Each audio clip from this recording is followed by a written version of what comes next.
One, two, one, two.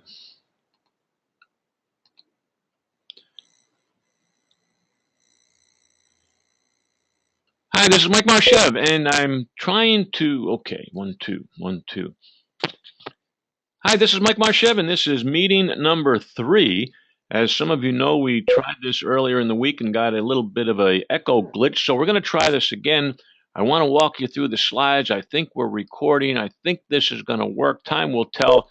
But before I go on to the next 10 tips, I want to give you a quick review of some of the things we covered in our last meeting. And we talked about the importance of 3 words, the words trust, know, and care. And we must understand that when we meet people for the first time, those 3 questions are being asked of us. Can I trust this person? Do they know what they're talking about? And do they care about me? Now, if you go into a conversation with the understanding that these 3 questions are being asked of you, can I trust you? Do you know what you're talking about? And do you care about me? Chances are that we're going to get off on the right foot if you address those concerns of the people you're talking to. There's also 3 things that can occur when you meet people for the first time, and this isn't a review. We covered this the last meeting. You can make people feel better, worse, or neutral having met you. So your strategy is when you go into a conversation is to make people feel better having met you. We mentioned the importance of targeting our audience. Once you know who you want to speak with, once you know what goal or objective you want to pursue, once you know where you're going, once you create a target for your life, chances of your hitting it are much greater. We use the Italian phrase La macchina va dove vanno gli occhi, which simply means the car goes where your eyes go. This is a book I read recently. I got this phrase, the car goes where your eyes go, which means your body, your life will go in the direction your eyes are bringing you. So eyes up, looking straight, looking at the horizon, and that's exactly where you will bring your life. That's exactly where you drive. You drive where your eyes lead you. The next part of the review, we covered some mistakes. I'll go through these quickly. Trying to upsell, and that means getting somebody in, like it's the bait and switch idea. We get them on the inside cabin and we end up on the outside cabin. Well, I don't want you to think about upselling. I want you to think about selling correctly, selling right. Given the information that you have at the current time, I'm going to recommend what I believe to be the right decision based on your input. So, not selling up or down or over and out, doing it correctly based on the information provided. Helping people, not selling people. I want to help you make better travel related decisions. I want to help you make your life easier. I want to help you understand what it is you're doing. Don't give it lip service. Look at your client, look at your prospect, look at your customer. I want to help you. I'm in position to help you. And that's what I want to do. And once you have that mindset, it will be clear to the person you're speaking with that you're not here to hurt them. You're not here to manipulate them. You're not here to take advantage of them. I am in business to help you, my clients.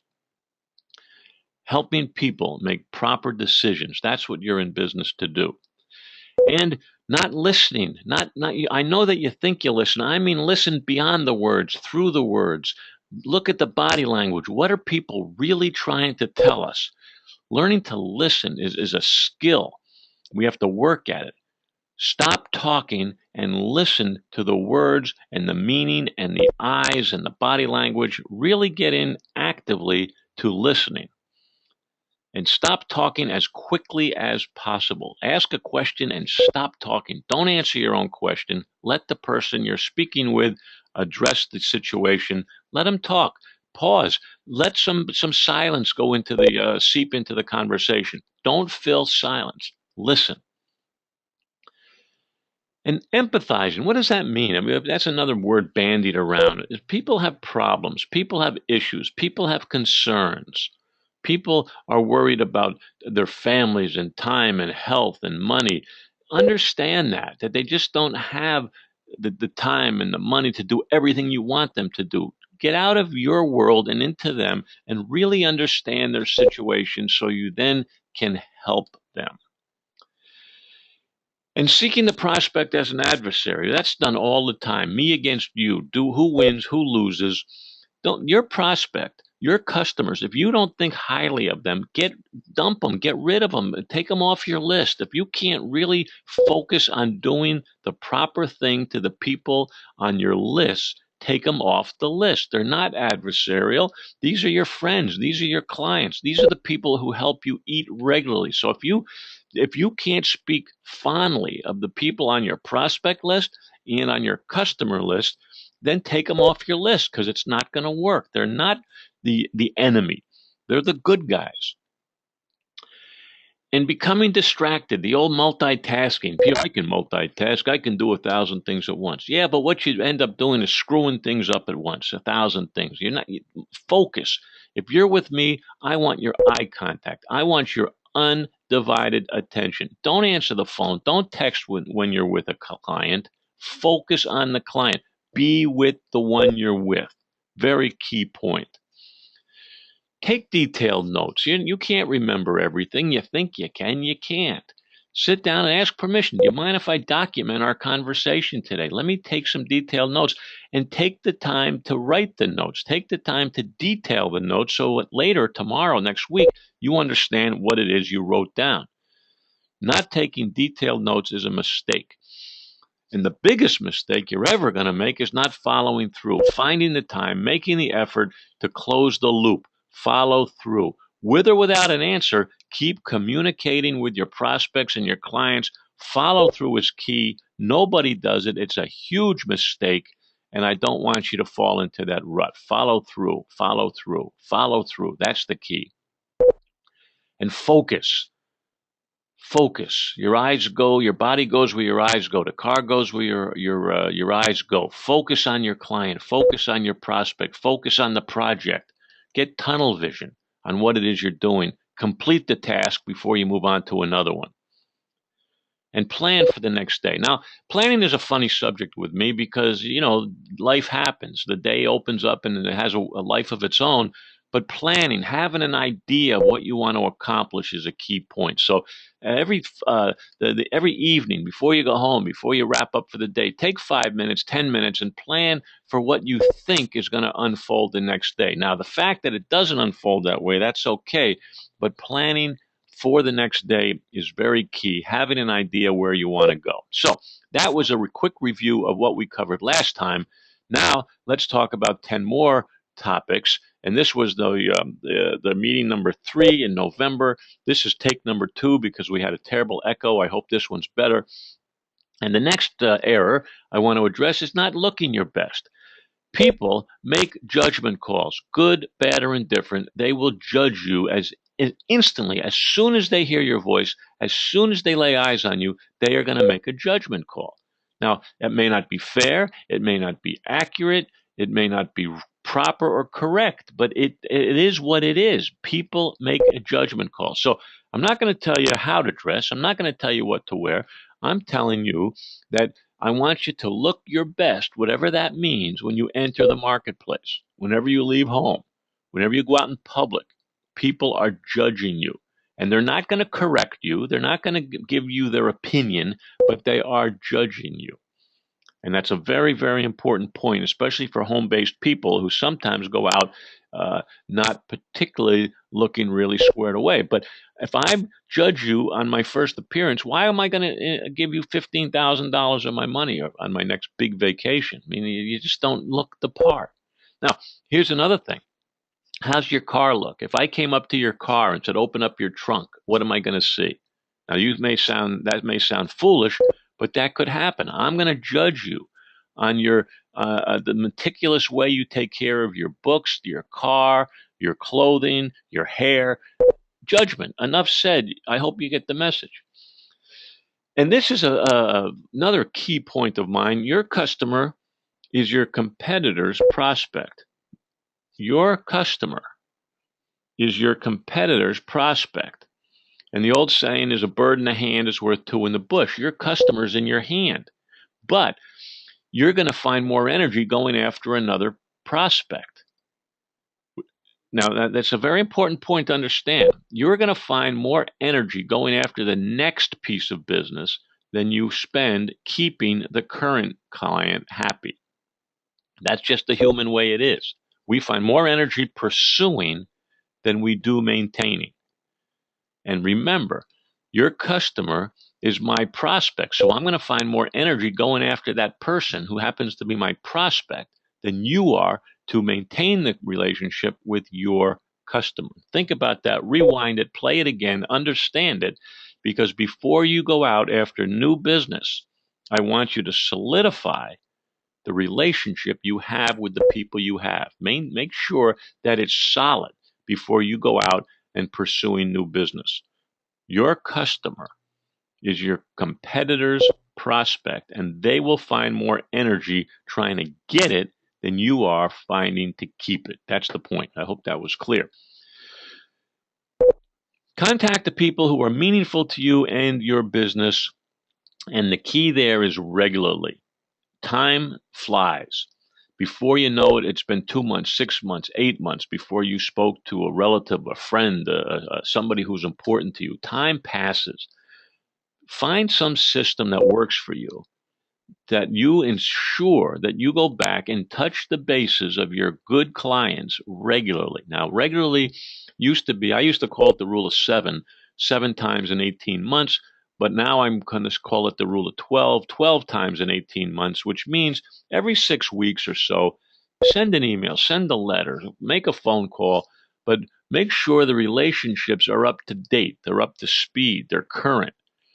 Contact your the people who are important to you on a regular basis. Communicate regularly.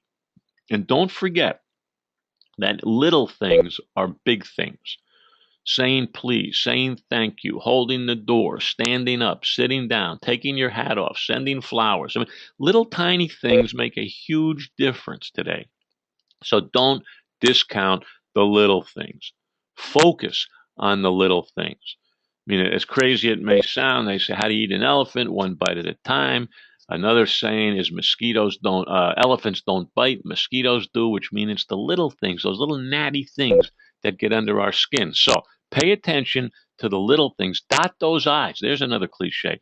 Make sure all your T's are crossed and your I's are dotted before you move on to the next thing. And for heaven's sakes, if you tell me something, do it.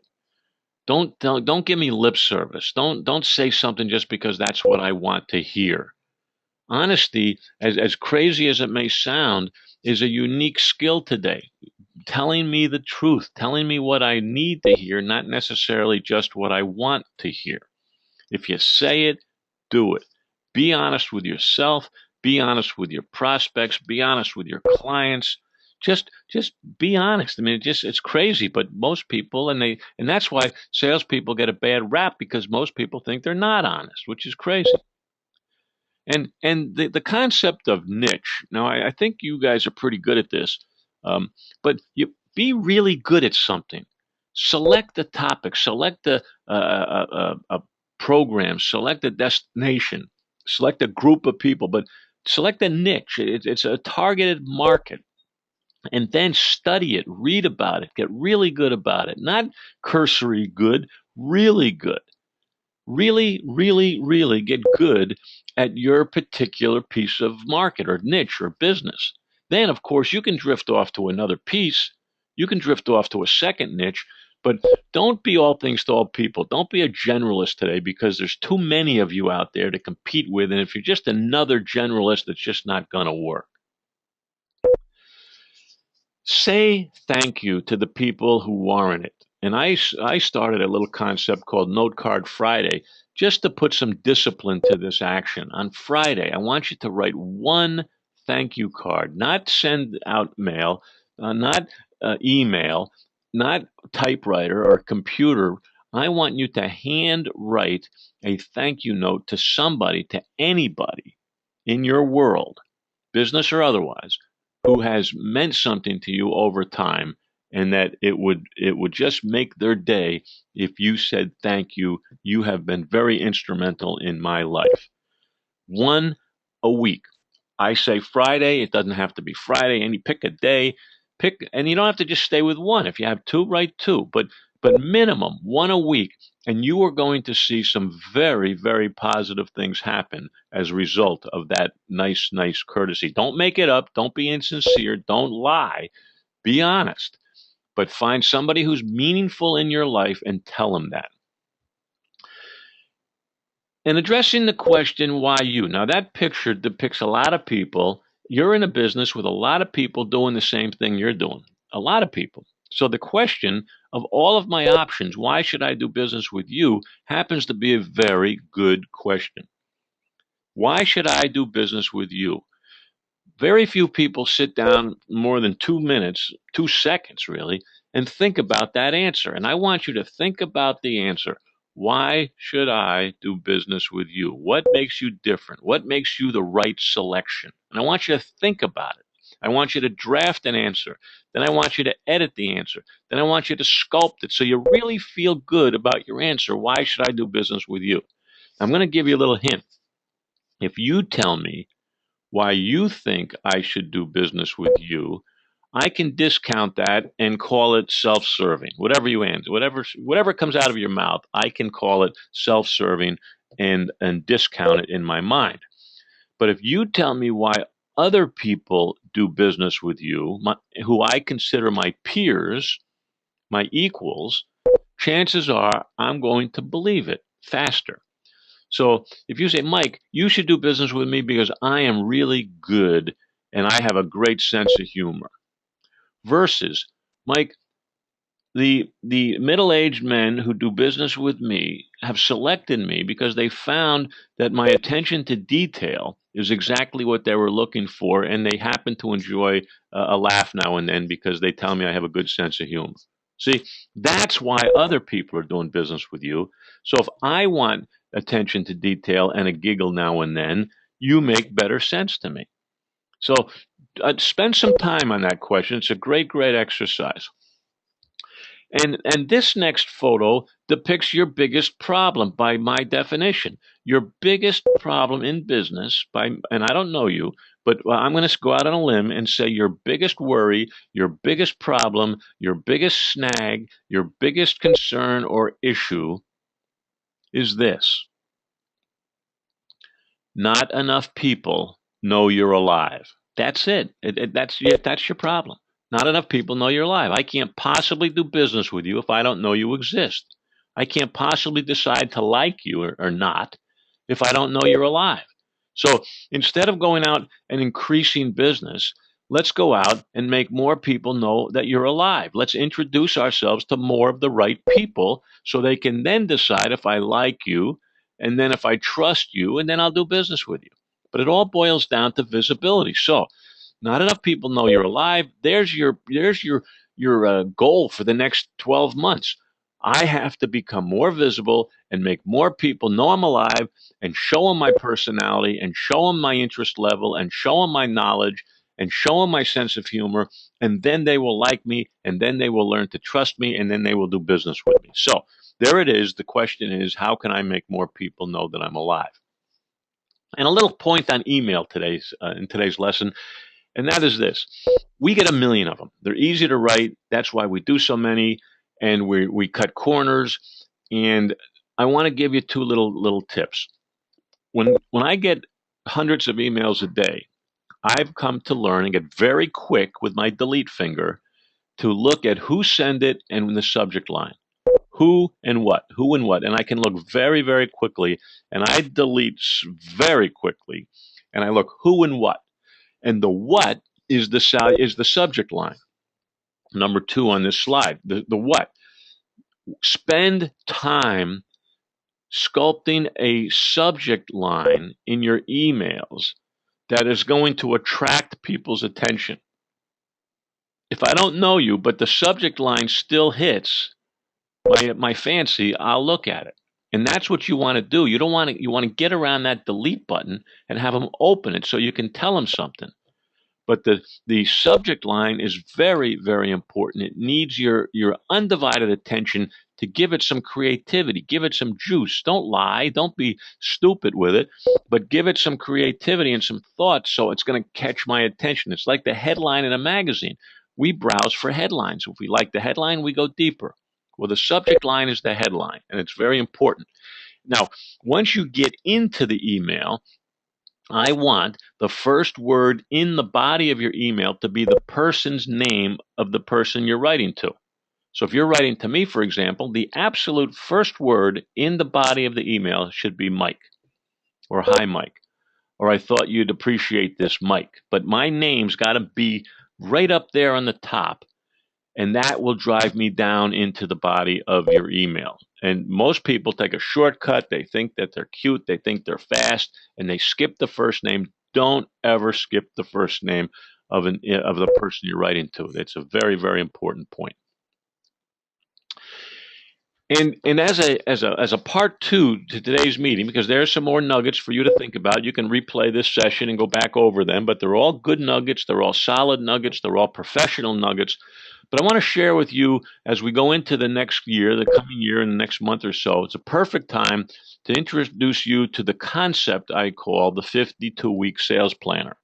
Now, I'll be right up front and tell you that I adopted this planner, from the very famous and effective Weight Watchers program. Now, the Weight Watchers program, for those who you don't know, is that they give points to different food types, and based on your body makeup, you're allowed to consume X amount of points every day in foods. So you can, let's say you can eat 26 points a day. Well, I don't care what you eat, but don't go over 26 points. If you adhere to 26 points every day, you will lose weight. Reason being is because weight is a very linear situation. It's calories in versus calories out. If you ingest more calories than you burn, you're going to gain weight. If you burn more calories than you take into your body, you will lose weight. It's very linear. Well, as long as you adhere to the program day in and day out, ask anybody in Weight Watchers, it works. It works. You can see it week after week after week, it works. So what I did was I took this concept and I turned it over to marketing. And I said, I'm going to make a list, a menu, not of food, but of marketing ideas and tactics. And I'm going to list the ideas. And then I'm going to randomly give each idea a value, a point value. So let's say sending an email is 5 points. I don't know. Well, if you send an email to somebody, I'm going to give you 5 points. If you write a sales letter to somebody, I'm going to give you 5 points. If you go to a trade show, I'm going to give you 10 points. And I listed all of the things you could do and gave them a random point value. Then I said, okay, there's your menu. I want you, based on your budget, based on your personality, and based on your time constraints, I want you to select what you think you can legitimately do every week. Don't lie to yourself. Don't lie to me. There's no right answer here. But whatever you can do, and whatever you enjoy doing, and whatever you're good at doing, make a list and tell me. I can write legitimately. I think I can write 5 emails a day, so that's 25 a week. So I can send 25 emails a week introducing my business to somebody. I can do that. I can go to a trade show once a month. I can do that, or a networking meeting, or whatever it is. So you decide what it is you want to do. Then you say, okay, if I do what I'm going to say I'm going to do, that totals up to, let me see, 5,000 points, or whatever it is. Well, I want you to commit to earning 5,000 points every week. Every week, not when you feel like it, not when the sun shines, but every week. You said it, you picked it, you chose it, you confirmed that you could do it, but then I'm going to hold you to doing it. You said 5,000 a week, do it every single week. And if you do, just like Weight Watchers, if you follow the program, it will work for you. Now, I have a 52-week sales planner. I sell it to you for $30. If you want to buy that, I'll be happy to sell it to you. And it has different motivational quotes in it, and I write some articles, and it's a nice little book. But you don't need to buy that. You can do your own planner by listing the things that you can do, and then committing yourself to the things you will do. Put a number value on it, add them up, and then commit yourself to that many points every single week. No questions asked, no excuses, just do it, and you will make money doing it. It's a fact. So there's the lesson for today. I hope this comes out echo free. We'll find out in a minute. I invite you to send Rick or Andrew or myself questions about anything. I'm going to be traveling in Europe next couple of weeks. This is the end of November, but I'll be back December 1. My email is mike@mikemarshev.com. If you have any questions, send me an email, mike@mikemarshev.com. And if you want to know about my inner circle, I have a coaching program. Send me an email. I'll be happy to tell you about the inner circle. So there it is. I'm going to say goodbye for now. I apologize for the echo situation we had earlier in the week. I'm going to send this to Andrew, and I hope that it goes up on your internet. We'll see. And we also, in December, remember, we have one more sales meeting. I'll be looking forward to talking to you again in December. Until then, get up, get out, and make more people glad they know you. This is Mike Marshev, and I'm signing off now.